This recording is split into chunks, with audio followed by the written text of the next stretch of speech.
As soon as he stepped into the police station, a girl from the gang pointed a gun at him. He witnessed his daughter being taken hostage by the thugs, who then assassinated the police chief. He was forced to go with them to protect his daughter. The movie opens with Lee and Fodes secretly surveilling the headquarters of a drug trafficking gang. Before carrying out the mission, Lee gives Fodes a watch as a keepsake. They then begin the raid, but the place appears to be empty. Finding no suspicious signs, they decide to leave the building and continue monitoring the situation from outside. However, the thieves were actually hiding in a secret area inside the headquarters. Waiting for the right moment, they suddenly emerged and opened fire, hitting Lee. Fodes immediately launched a fierce counterattack, taking down all of them except for one surviving criminal. But just as Fodes let his guard down, the last man struck first, stabbing him and turning the tide. As he was about to finish off Fodes, Lee acted first. Lee then ordered the roads to be blocked off and civilians evacuated, anticipating an imminent explosion. In the end, the threat was neutralized, but Lee couldn't escape his fate and passed away. 4 months later, in the city of Nevada, the police were in a relentless pursuit of a gang of criminals who had just pulled off a daring heist. However, one of the thieves infiltrated the communication system, disrupting the police signal and causing them to lose track of the gang just before they could take action. That night, it was confirmed that the gang had stolen $10 million from a casino in the city. At the same time, the identities of those behind the heist began to emerge. A man named Banks was the one leading the operation, while Lawson, a seasoned veteran, was the mastermind. As soon as the heist was complete, Lawson immediately left the area, taking the getaway car with him to erase all traces. As soon as Lawson left, Banks and his crew opened the bag containing their loot, only to be horrified by what they found: a bomb counting down. Their only escape route had been sealed by Lawson, leaving them completely trapped. At that moment, Banks realized he had been betrayed. Lawson hadn't just taken all the stolen money, he had also set a trap to eliminate his crew. Desperate, Banks tried to disable the device, but from a safe location, Lawson calmly took out his phone, ready to detonate the bomb and finish everything according to his plan. However, Banks managed to disable the bomb just in time, preventing the devastating explosion caused by Lawson's elaborate trap and betrayal. Refusing to be played, Banks and his crew vowed to hunt Lawson down and eliminate him before it was too late. Banks ordered Geary, their hacker, to track Lawson's movements using a locator device he had secretly planted on Lawson's clothes earlier. The scene then shifts to Fodes, who is enjoying a peaceful outing with his daughter in the countryside. When he receives news that his daughter, Kim, is about to meet a friend, a sense of unease washes over him. He suspects that trouble is on the horizon. As soon as his daughter left, Fodes prepared his weapons for a hunting trip with a friend who was waiting for him in the wilderness. However, his plans were abruptly interrupted when he received an urgent call from the police chief, ordering him to report to the station immediately. The reason left Fodes stunned. Kim had been accused of shoplifting at a convenience store. At the police station, Kim was being interrogated about her connection to Larson, while Banks and his crew were also present, requesting the police chief's assistance in tracking down Lawson. Each party was pursuing its own goal, unaware of the dangers that lay ahead. Lawson was now hiding deep in a dense forest, but Banks' crew struggled to find a way in. Meanwhile, Lawson was making his way through woodland, heading toward the border. Back to Fodes. Just as he arrived at the police station, he immediately noticed 2 men working for Banks standing outside. As he approached, Dominica, one of them, suddenly stepped toward him, gun in hand, ready to strike. Fodes demanded an explanation for what was happening, and Banks calmly explained that he was there to seek the police chief's help in tracking down a fugitive hiding in the city's forest. However, when the police chief refused to cooperate, Banks and his crew were left with no choice but to take matters into their own hands, seizing control of the police station, where Fodes' daughter, Kim, was being held. Sensing the escalating tension, Fodes offered to help Banks track down Lawson on one condition: Kim and the police chief had to be released. Banks agreed to free Kim, but moments later, coldly executed the police chief, eliminating any obstacles in his way. Just then, one of Banks' men entered and aimed a gun at Fodes from behind. Reacting instantly, Fodes spun around to seize control of the situation. Unfortunately, his gun was out of bullets. With no other choice, he was forced to comply with Banks' orders, knowing that any resistance could put Kim's life in grave danger. Fodes deliberately hid the fact that Kim was his biological daughter. The hunt began when Banks' crew took Kim hostage.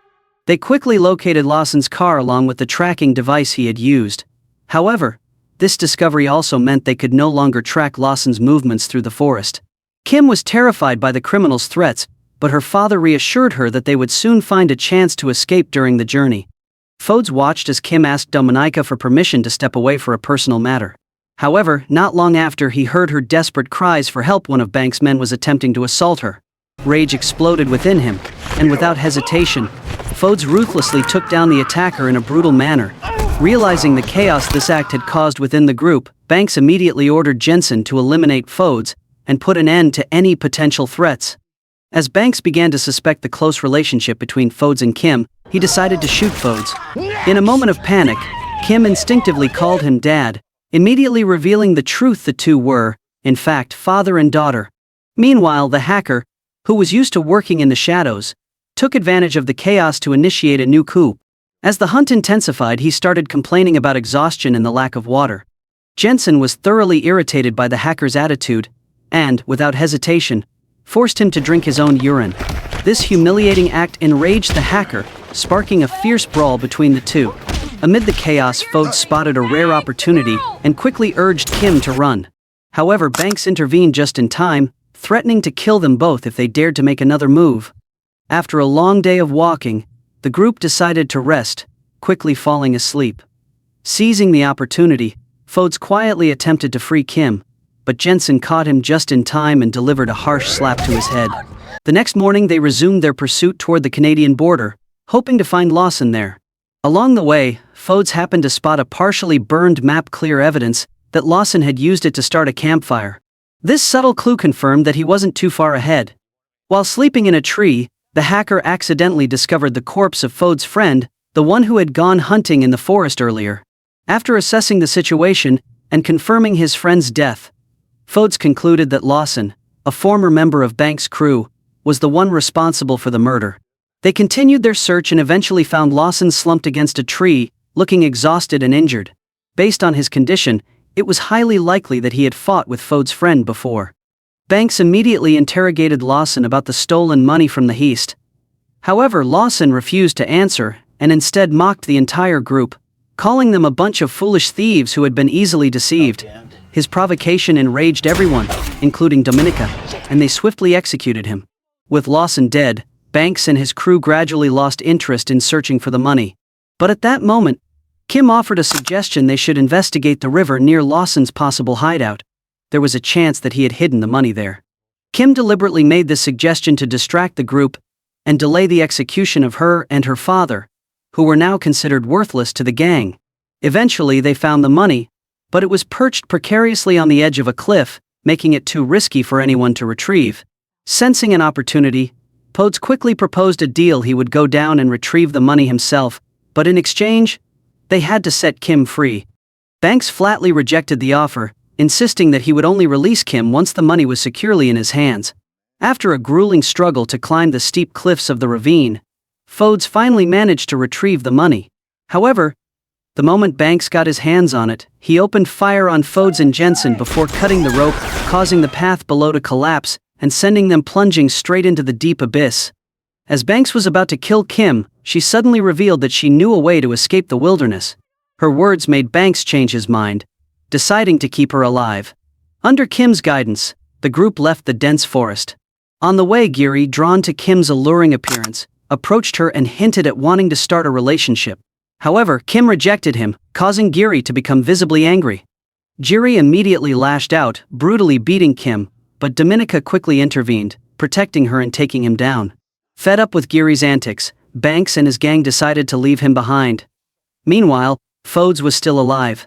To endure and recover from his gunshot wounds, he buried himself in the ground, minimizing the risk of being discovered.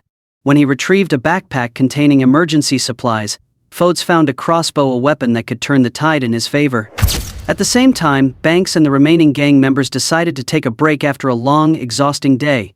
As the group prepared to eat, Jensen announced that all their food supplies were in Giri's backpack. Meanwhile, elsewhere in the wilderness, Giri, still alive, was leisurely enjoying a lavish meal with an abundant food supply. However, the isolation of the dense forest made him uneasy. The fear of being attacked by a wild animal prevented him from fully relaxing. At the same time, Fodes quietly prepared his arrows, ready to use them against Banks and his gang. After arming himself, he swiftly launched his counterattack. Podes began by taking out Geary, the one currently isolated from the group. With a precise shot from his crossbow, he eliminated Geary. Upon learning that Kim was on her way to the border, Fodes immediately took action, using the situation to plan his next move. The next morning, as Banks and his gang continued their journey, Kim remained steadfast in her belief that her father was still alive. Kim left a subtle clue to help her father locate her, firmly believing that he was still alive and searching for her. As the others continued their journey, Jensen stopped by the roadside to light a cigarette. Noticing that Jensen had separated from Banks, Fodes suddenly appeared before him, initiating a fight. Although Fodes was physically larger, Jensen possessed superior strength and combat skills. He repeatedly overpowered Fodes, proving himself to be a formidable opponent. Finally, Fodes finished off Jensen by driving a sharp wooden shard into his body. When Banks and Dominica called out to Jensen but received no response, they decided to leave him behind. Meanwhile, Kim was certain that her father had successfully taken Jensen down. After a long journey, just as the group was nearing the Canadian border, Fodes suddenly appeared and hurled a heavy log at Banks, setting the stage for their final confrontation. However, the log struck Dominica instead, killing her instantly. Her death sent Banks into a furious rage. He immediately threatened to kill Kim if Fodes dared to stand in his way again. Banks then drew his gun, aiming to shoot Fodes, but he ultimately fell into a trap and was pushed down into a ravine. With the situation taking a sudden turn, Banks managed to convince Kim to continue following the path leading to the nearest border. Meanwhile, Fodes regained his composure and continued tracking Banks. However, it seemed that Banks and Kim had already reached the border. There, Banks killed 3 campers to avoid being detected. When his gun ran out of bullets, he quickly changed his plan. He intended to knock Kim unconscious to prevent her from interfering, then escape on a motorcycle. At that moment, Fodes appeared and ordered Kim to go find help. When Banks reached a nearby settlement, he was forced to hide immediately upon hearing the sound of approaching engines, signaling imminent danger. As soon as he realized Fodes was pursuing him, Banks desperately looked for a way to escape. He ran into an abandoned warehouse to hide, but Fodes quickly tracked him down. After an intense struggle, Fodes ultimately defeated Banks. Wasting no time, he left the warehouse, carrying a bag of money, a symbol of his survival and victory. Kim's reunion with her father happened just as Banks appeared. Without hesitation, Banks insulted Kim right in front of Fodes, fueling his rage. Without a second thought, Fodes drove a motorcycle straight into Banks and detonated it, ending him in a devastating explosion. With Banks eliminated, Fodes successfully rescued Kim. After days of danger and hardship, father and daughter were finally reunited.